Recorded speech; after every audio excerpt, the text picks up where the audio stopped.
Alright guys, so I'm going to do a real quick video. I'm in a house that I tried not to bid. One of my competitors had been here and he put some beams in the house, and when they put the beams in, they had to break the floor open to do so. When you break the floor open, you make a cold joint. A cold joint is when you pour concrete next to concrete. It just doesn't seal the way it needs to, and water can migrate through. They're not coming back. And so we're going to retrofit a system in on this wall. Now the discharge, there's a sump pump at the front of the house there, and it's discharging right to the front of the house to a pop-up. That water just stays in the line and then hits the pop-up, and just either if the lid comes up, it comes up, and if it doesn't, it stays down.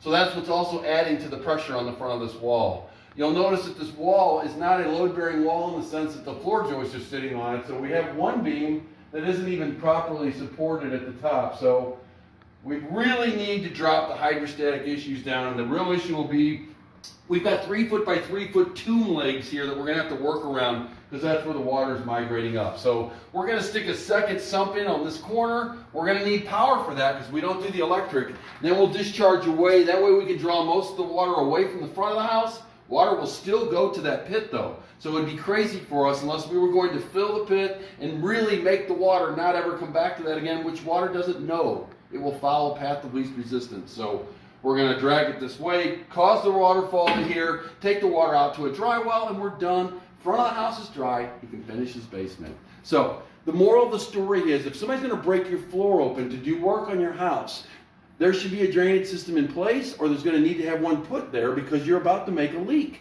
So if somebody's going to tell you that you need bracing or your house needs to be piered, you might say, well, since I'm going to have the floor open to put a drain tile system in, you might want to look at your footing at that point, because then you can tell if your footing's broken or not. Lateral movement in and out, sometimes the footings aren't broke. Up and down, yes. But it's good to know. That's your tip for today. Thank you, Stephen Waterproof Solutions.